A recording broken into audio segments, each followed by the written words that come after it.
నమస్కారం city morning news కి స్వాగతం. ముందుగా ముఖ్యాంశాలు. పోలీస్ కుటుంబాలకు అండగా ఉంటాం. నేరరహిత సమాజం కోసం ప్రతి ఒక్కరూ పనిచేయాలి. పోలీస్ అమరవీరుల సంస్మరణ సభలో సీఎం చంద్రబాబు వెల్లడి.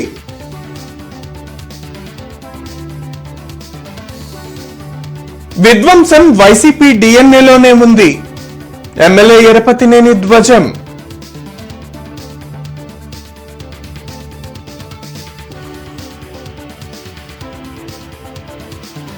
డ్రగ్స్, గంజాయి అణచివేతపై కఠినంగా వ్యవహరిస్తున్నాం.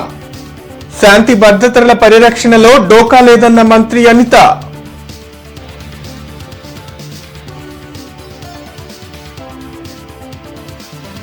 కందుకూరు ఘటనపై వైసీపీ తీరును తప్పుపట్టిన గాదే. జనసేన సిద్ధాంతాలతో ఏర్పడిన పార్టీ అని వెల్లడి. నేరరహిత సమాజం కోసం ప్రతి ఒక్కరూ పనిచేయాల్సిన అవసరం ఉందని ముఖ్యమంత్రి చంద్రబాబు అన్నారు. మంగళగిరిలోని 6వ బెటాలియన్ నిర్వహించిన పోలీస్ అమరవీరుల సంస్మరణ దినోత్సవంలో ఆయన పాల్గొన్నారు. శాంతి భద్రతల విషయంలో రాజీ పడే ప్రసక్తే లేదని సీఎం చంద్రబాబు తెలిపారు.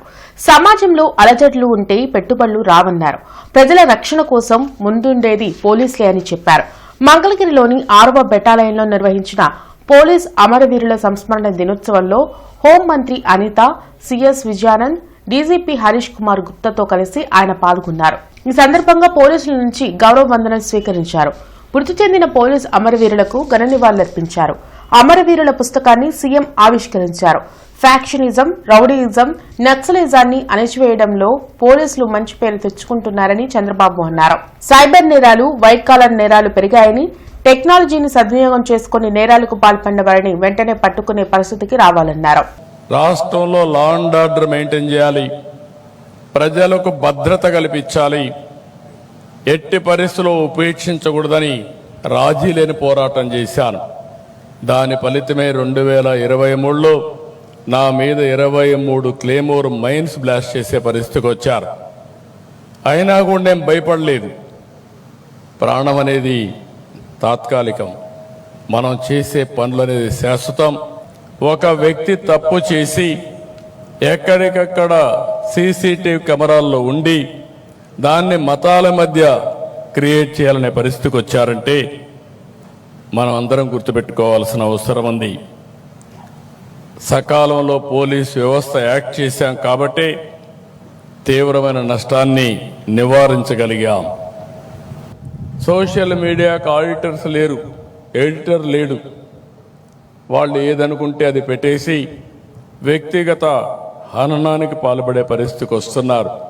పోలీసు వ్యవస్థ కూడా అలాంటి కొత్త ట్రెండ్లు అరికట్టడానికి ఎక్కడికక్కడ మనం చొరవ తీసుకోవాలి, మనం ముందుకు పోవాల్సిన అవసరం ఉందని చెప్పి కూడా నేను మీకు తెలియజేస్తున్నా. మహిళా సాధికారత, రక్షణ కోసం సీఎం చంద్రబాబు అధిక ప్రాధాన్యతను ఇస్తున్నారని రాష్ట్ర హోంమంత్రి వంగలపూడి అనిత చెప్పారు. డ్రగ్స్, గంజాయి అక్రమ రవాణాను నియంత్రించేందుకు ఏర్పాటు చేసిన ఈగల్ టీం సమర్థవంతంగా పనిచేస్తుందని తెలిపారు. మంగళగిరి 6వ బెటాలియన్లో నిర్వహించిన పోలీస్ అమరవీరుల సంస్మరణ దినోత్సవంలో సీఎం చంద్రబాబుతో కలిసి ఆమె పాల్గొని మాట్లాడారు. ఈ మహిళా రక్షణ విషయంలో ఎక్కడా కూడా ఎటువంటి చిన్న నిర్లక్ష్యానికి గురి కాకుండా మహిళల మీద నేరం చేయాలన్నా, మహిళల మీద అఘాయిత్యం చేయాలన్నా కూడా భయపడే పరిస్థితి ఈ రోజు మనందరం కూడా తీసుకొచ్చే పరిస్థితి తీసుకొచ్చినందుకు ప్రత్యేకంగా పోలీస్ వ్యవస్థకి కూడా ధన్యవాదాలు తెలియజేసుకుంటున్నా. మీ ఎన్డీఏ కూటమి ప్రభుత్వంలోకి రాగానే, అధికారంలోకి రాగానే అతిపెద్ద సవాల్ గాంజా. ఆ గాంజా ఆంధ్రప్రదేశ్గా మార్చిన గత ప్రభుత్వం నుంచి గాంజా రహిత ఆంధ్రప్రదేశ్గా మార్చడానికి గౌరవ ముఖ్యమంత్రి తాలూకా మానస పుత్రిక అనుకోవాలి ఈగల్ సంస్థని. ఆ ఈగల్ సంస్థ ఏర్పాటు చేయడానికి గౌరవ ముఖ్యమంత్రి గారు చేసిన కృషి మనందరికీ కూడా తెలుసు. ఈ రోజుగా ఈగల్ టీంను ఒక పటిష్టపరచడమే కాకుండా వాళ్ళకి సాంకేతిక ఆధునిక పరికరాలతో సైతం ఈ రోజు ఈగల్ని ఏర్పాటు చేసి గాంజా రహిత మనకి డ్రగ్స్ రహిత ఆంధ్రప్రదేశ్గా మార్చడానికి మనందరం కూడా కృషి చేయటం, దానిలో భాగంగానే ఈగల్ టీం అంతా కూడా చాలా సమర్థవంతంగా పనిచేయడమే కాకుండా అధికారంలో ఉన్నా లేకపోయినా విధ్వంసం సృష్టించటం వైసీపీ జగన్ డిఎన్ఏలోనే ఉందని ఎమ్మెల్యే ఎరపతినేని శ్రీనివాసరావు విమర్శించారు. టీడీపీ కేంద్ర కార్యాలయంలో మీడియాతో మాట్లాడారు. ఈ విధ్వంస డిఎన్ఏ మందులకు, ఆపరేషన్కు లొంగేది కాదని, దానిని కంట్రోల్ చేయడం ప్రజలకే సాధ్యమని ఆయన అన్నారు. విశాఖ డేటా సెంటర్కు ప్రపంచవ్యాప్తంగా ప్రశంసలు వస్తూ ఉంటే వైసీపీ విమర్శించడం విడ్డూరంగా ఉందని ఎరపతినేని పేర్కొన్నారు. ఎప్పుడు అధికారంలో ఉన్నప్పుడు కూడా విధ్వంసం, అధికారంలో లేనప్పుడు కూడా విధ్వంసం. ఈ విధ్వంసం వీళ్ళ వైసీపీ జగన్ డిఎన్ఏలోనే ఈ విధ్వంసం అనే ఒక విషతుల్యమైన పదార్థం వాళ్ళ డిఎన్ఏలో, వాళ్ళ రక్తంలో ఉంది. అది మారిస్తే మారేది కాదు, మందుల వల్ల తగ్గేది కాదు, ఆపరేషన్ వల్ల పోయేది కాదు. దీనికి ప్రపంచంలో మందు ఇంతవరకు ఏ సైంటిస్టు, ఏ శాస్త్రజ్ఞుడు కూడా కనుక్కోలేదన్నదే అక్షర సత్యం. అక్టోబర్ 24న పేరేచర్లలోని ఎన్ఆర్ఐ ఇంజనీరింగ్ కాలేజ్లో సాంకేతిక సదస్సు జరగనుంది. ఈ సదస్సులో Microsoft India vice president Rajiv Kumar పాల్గొంటారని ఎమ్మెల్సీ ఆలపాటి రాజా తెలిపారు. గుంటూరులో ఆయన మీడియాతో మాట్లాడారు. సాంకేతికతలో వస్తున్న మార్పులపై అవగాహన కల్పించడంతో పాటు కృత్రిమ మేధ, డేటా సైన్స్ వంటి ఆధునిక అంశాలపై చర్చించనున్నట్లు చెప్పారు. ఈ సదస్సులో రాష్ట్ర వ్యాప్తంగా ఉన్న అన్ని ఇంజనీరింగ్ కళాశాలల ప్రతినిధులు, స్టూడెంట్స్ పాల్గొంటారని వివరించారు. కార్యక్రమంలో కోయ సుబ్బారావు, కుర్రా శరత్, తిలక్ బాబు పాల్గొన్నారు. ప్రభుత్వం ఏ రకమైనటువంటి ఆలోచనతో ఈ రాష్ట్రంలో సాంకేతిక పరంగా, విద్యాపరంగా సాంకేతిక నైపుణ్యాన్ని పెంపొందించాలనే ప్రయత్నం చేస్తున్నటువంటి భాగంలో ప్రైవేట్ ఇంజనీరింగ్ కళాశాలల యాజమాన్యం అందరూ కూడా ఇలాంటి కార్యక్రమాలు చేపట్టాలని, ఈనాటి ప్రస్తుత సాంకేతిక విప్లవాలని, సాంకేతికంగా జరుగుతున్నటువంటి మార్పుల్ని దృష్టిలో పెట్టుకొని యాజమాన్యాలు ఏ రకమైనటువంటి విధానాలని అవలంబించాలి, తద్వారా విద్యార్థి లోకానికి, విద్యార్థుల్ని సాంకేతిక పరంగా ప్రతిభని, నైపుణ్యంతో కూడినటువంటి శిక్షణతో కూడినటువంటి అభివృద్ధిని సాధించాలనే ఉద్దేశం. బాణాసంచా తయారీ కేంద్రాల్లో నిబంధనలు ఉల్లంఘిస్తే పీడీ యాక్ట్ కేసులు పెట్టి కఠినంగా వ్యవహరించాలని అధికారులను ముఖ్యమంత్రి చంద్రబాబు ఆదేశించారు. ఎక్స్ప్లోజివ్ మెటీరియల్ నియంత్రణ కోసం ఇక్కడి నుంచి ఆన్లైన్ ద్వారానే కొనుగోళ్లు జరిగేలా చూడాలని సీఎం అన్నారు. వెలగపూడి సచివాలయంలో హోంమంత్రి అనిత, డీజీపీ హరీష్ కుమార్ గుప్తాతో సమావేశం నిర్వహించారు.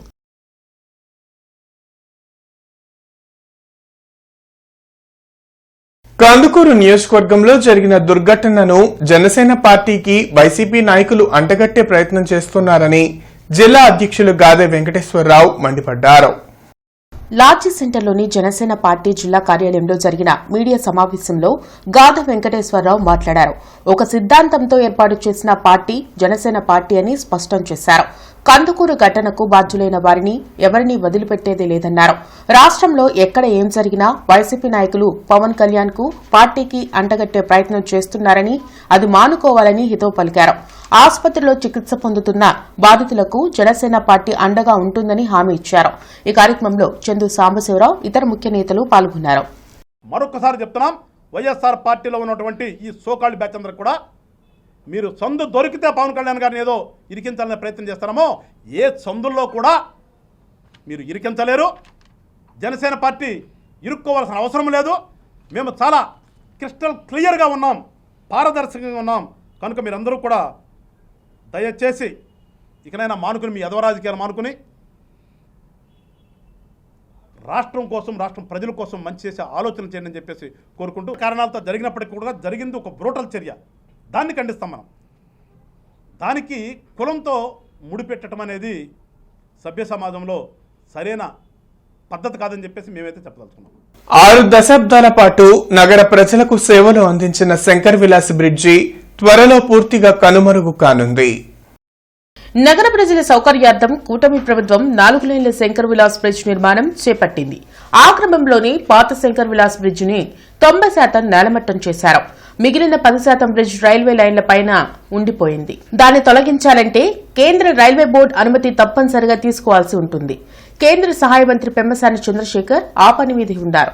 త్వరలోనే రైల్వే బోర్డు నుంచి అనుమతి తీసుకుని మిగిలిన శంకర్ విలాస్ బ్రిడ్జ్ ని పూర్తిగా తొలగిస్తారు. దీంతో గుంటూరు నగర ప్రజలకు పాత శంకర్ విలాస్ బ్రిడ్జ్ ఒక జ్ఞాపకంలో నిలిచిపోతుందని ప్రజలు భావిస్తున్నారు. దళిత రత్నం కొర్రపాటి చెన్నకేశవులు 9వ వర్ధంతి కార్యక్రమంలో మాజీ మంత్రి పోలిట్ బ్యూరో సభ్యులు నక్క ఆనందబాబు పాల్గొని నివాళులర్పించారు. అంబేద్కర్ భవన్లో ఎస్సీ, ఎస్టీ, బీసీ, మైనార్టీ ఐక్యవేదిక, ఉద్యోగ, ఉపాధ్యాయ ప్రజా సంఘాల ఆధ్వర్యంలో కొర్రపాటి చెన్నకేశవులు వర్ధంతి కార్యక్రమం జరిగింది. ఈ సందర్భంగా పలువురు ప్రముఖులు ఆయన చిత్రపటానికి పూలమాలలు వేసి నివాళులర్పించి తమతో చెన్నకేశవులకున్న అనుబంధాన్ని నెమరవేసుకున్నారు. కొర్రపాటి చెన్నకేశవులు దళితుల సమస్యల పట్ల అలుపెరిగిన పోరాటం చేశారని మాజీ మంత్రి నక్క ఆనందబాబు గుర్తు చేశారు. మాలమహానాడు జిల్లా అధ్యక్షులుగా పనిచేస్తూనే అన్ని వర్గాలను కలుపుకొని పనిచేశారని, నేటి యువత ఆయన్ను ఆదర్శంగా తీసుకుని నాయకులుగా ఎదగాలని కోరారు. ఈ కార్యక్రమంలో AC college principal Moses, Korrapati Suresh, Malamahanadu జాతీయ అధ్యక్షులు గోళ్ల అరుణ్ కుమార్, మేడిద బాబురావు, అంగిరేకుల వరప్రసాద్, సాల్మాన్, బత్తుల వీరాస్వామి, ధారా అంబేద్కర్, ఐలు అధ్యక్షులు శాంతకుమార్ తదితరులు పాల్గొన్నారు. చదువుకునే రోజుల దగ్గర నుంచి ఏఎస్ఎఫ్లో తిరిగినప్పటి నుంచి ప్రేమించి పెళ్లి చేసుకొని చనిపోయేంత వరకు కూడా ప్రతి అంశాలతో ప్రతిరోజు సమన్వయమైనటువంటి వ్యక్తిని నేను. దళిత ఉద్యమాలు మాలమహానాడు పేరుకే కానీ అతను మాలవడక నాయకుడు కాదు. చెన్నకేశ్వరుడు అందరూ కలిసే తిరిగేవాడు. ఉద్యమం ఏదన్నా అందరూ కలిసి చేసేవాడు. ఇక్కడ నిత్యం ఉదయం లేచి ఇందాక పేరే చెప్పింది ఒక డ్యూటీకి వచ్చినట్టు వచ్చి కూర్చునేవాడు. ఇక్కడ ఎవరికి ఏ సమస్య ఉన్నా కూడా మరి ఈరోజు ఏంటంటే స్వార్థం ఎక్కువ. సంఘాలు కానీ ఇంకో రకంగా ఉన్న అవకాశాలతో మనకున్న టాలెంట్తో సంపాదన మీద ప్రధాన దృష్టి పెట్టి చేసేటటువంటి పరిస్థితుల్లో మరి చెన్నకేశ్వరులు అది ఏమీ లేకుండా ముందు బండి సాఫీగా సాగిపోతే చాలు, నా దగ్గరికి వచ్చినటువంటి సమస్యని పరిష్కరించి ఎల్వీఆర్ అండ్ సన్స్ క్లబ్ ఆధ్వర్యంలో రాష్ట్ర స్థాయి బిలియర్డ్స్ స్నూకర్ ర్యాంకింగ్ టోర్నమెంట్ 2025 జరగనున్నాయి. ఈ నెల 23 నుంచి నవంబర్ 3 వరకు జరిగే ఈ టోర్నమెంట్లో రాష్ట్రానికి చెందిన దాదాపు 200కు పైగా ప్లేయర్లు పాల్గొంటారని క్లబ్ కార్యదర్శి యాగంటి దుర్గారావు తెలిపారు. ఈ పోటీల్లో ప్రతిభ కనబరిచిన క్రీడాకారులు హర్యానాలో జరిగే జాతీయ స్థాయి పోటీల్లో పాల్గొంటారని చెప్పారు. ఎల్వీఆర్ క్లబ్లో అత్యంత ఆధునికమైన బిలియర్డ్స్, స్నూకర్స్ కాంప్లెక్స్ అందుబాటులో ఉందన్నారు. టోర్నమెంటుకు సంబంధించిన పోస్టర్ను క్లబ్ సభ్యులతో కలిసి ఆవిష్కరించారు. రాష్ట్ర స్థాయి స్నూకర్ అండ్ బిలియర్డ్స్ పోటీల్ని నిర్వహించడం జరుగుతుంది. గతంలో కూడా ఎల్వీఆర్ క్లబ్ ఎప్పుడు కూడా బిలియర్డ్స్, స్నూకర్ పోటీలని గత 30 సంవత్సరాల నుంచి నిర్వహిస్తూ ఉంది. మా క్లబ్ సభ్యులైన శంకర్ అండ్ శ్రీనివాస్ వీళ్ళందరూ కూడా స్టేట్లో బెస్ట్ ఆఫ్ 3లో ఒకరుగా ఎల్వీఆర్ క్లబ్ నిలుస్తూ ఉంది. అంతేకాకుండా జాతీయ స్థాయిలో కూడా టోర్నమెంట్లో కూడా మా క్లబ్ తరఫున పాల్గొనడం జరిగింది. దానికోసం ఈ రోజున బిలియర్డ్స్ హాల్ని ఎల్వీఆర్ క్లబ్లో నూతనంగా నిర్మాణం చేయటం జరిగింది. దాంతోపాటు గత కరోనా టైం నుంచి కూడా ఈ యొక్క పోటీలని నిర్వహించడానికి వీలు లేక ఆపడం జరిగింది. దాన్ని ఈ రోజున మరలా పునఃప్రారంభించి రేపు 23వ తేదీ నుంచి రాష్ట్రం నుంచి దాదాపుగా 215 మంది ప్లేయర్స్ పాల్గొంటున్నారు. మహాభారతం అరణ్య పర్వంపై బృందావన్ గార్డెన్స్ వెంకటేశ్వర స్వామి దేవాలయ ప్రాంగణంలో ప్రవచన కార్యక్రమం జరిగింది. ఆధ్యాత్మిక ప్రవచనకర్త గుదిమెళ్ల శ్రీ కోర్మానంద స్వామి పాల్గొని అరణ్య పర్వంలోని ఘట్టాలను వివరించారు. మానవుడు జీవితంలో ఎలా ఉండాలో మహాభారతం వివరించిందని తెలిపారు. చెప్పినటువంటి 100 శ్లోకాలలో ఉన్నటువంటి విశేషాలన్నింటినీ కూడాను 24,000 శ్లోకాలతో 7 కాండాలతో రామాయణంగా మనకు అందించారు. కానీ అసలు రామాయణంలో ఉన్నటువంటి విశేషాలేమి? చరితం రఘునాథస్య శతకోటి ప్రవిస్తరం ఏకైకం అక్షరం ప్రోక్తం మహాపాతక నాశనం అని మనం రామాయణాన్ని చదివేటప్పుడు మనం ఆ శ్లోకాన్ని చదువుతాం. అంటే ఏంటి శ్లోకంలో ఉన్నటువంటి విశేషం? చరితం రఘునాథస్య, రఘునాథుని యొక్క చరిత్ర శతకోటి ప్రవిస్తరం. శతకోటి ప్రవిస్తరం, శతం అంటే 100 కోట్లకు పై చిలుపుగా ఉన్నటువంటిది ఆయన యొక్క గొప్ప చరిత్ర. జిల్లా కలెక్టర్ తమీం అన్సారియా జలవనరుల శాఖ అధికారులతో సమీక్ష సమావేశం నిర్వహించారు. జిల్లాలో సాగునీటి కాలువల పరిధిలోని పంట పొలాలకు సాగునీరు సక్రమంగా అందించేలా అధికారులు చర్యలు తీసుకోవాలని కలెక్టర్ ఆదేశించారు. గుంటూరు జిల్లా ఎస్పీ వకుల్ జిందాల్ పోలీస్ అమరవీరుల కుటుంబ సభ్యులతో ఆత్మీయంగా సమావేశం నిర్వహించారు. వారి బాగోగులు ఆరా తీసి ఎల్లప్పుడూ అండగా ఉంటామని హామీ ఇచ్చారు.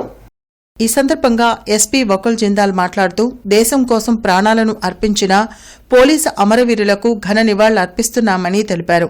తమ ప్రియమైన వారిని కోల్పోయి కూడా ధైర్యంగా నిలబడి సమాజ సేవలో భాగస్వామ్యం అవుతున్న పోలీసు కుటుంబ సభ్యులు నిజమైన వీరులని ప్రశంసించారు. ఈ కార్యక్రమంలో అదనపు ఎస్పీలు జీవి రమణమూర్తి, ఏ హనుమంతు, ఆర్ఐలు సురేష్, శ్రీహర్ రెడ్డి, శివరామకృష్ణ, పోలీసులు, అమరవీరుల కుటుంబ సభ్యులు మరియు పోలీస్ సిబ్బంది పాల్గొన్నారు. గుంటూరు పశ్చిమ నియోజకవర్గ టీడీపీ కార్యాలయంలో మహిళా గ్రీవెన్స్ డేను ఎమ్మెల్యే గళ్లా మాధవి నిర్వహించారు. అనంతరం వారి నుండి వినతి పత్రాలు స్వీకరించి వాటి పరిష్కారానికి సంబంధిత అధికారులకు ఆదేశాలు జారీ చేశారు. సమాజంలో మహిళలు తరచుగా చెప్పుకోలేని పరిస్థితుల్లో ఉంటారని, వారి కోసం ఒక ప్రత్యేక రోజు, ఒక సమస్యలను వినిపించే వేదిక అవసరం ఉందని, మహిళల సమస్యలు పరిష్కరించడానికి నమ్మకాన్ని కల్పించడమే ఈ కార్యక్రమం యొక్క ప్రధాన ఉద్దేశమని గళ్లా మాధవి స్పష్టం చేశారు. ప్రగతి నగర్లో 40 లక్షలతో పైప్ లైన్లు, కొండయ్య కాలనీలో 60 లక్షలతో సీసీ రోడ్ల నిర్మాణానికి ఎమ్మెల్యే నసీర్ అహ్మద్ శంకుస్థాపన చేశారు. ఈ సందర్భంగా ఎమ్మెల్యే మాట్లాడుతూ సంక్షేమం, అభివృద్ది పదంలో కూటమి పాలన సాగుతుందని, ప్రగతి నగర్ రూపురేఖలు మారుస్తున్నామని తెలిపారు. సిటీ న్యూస్ సమాప్తం. నమస్కారం.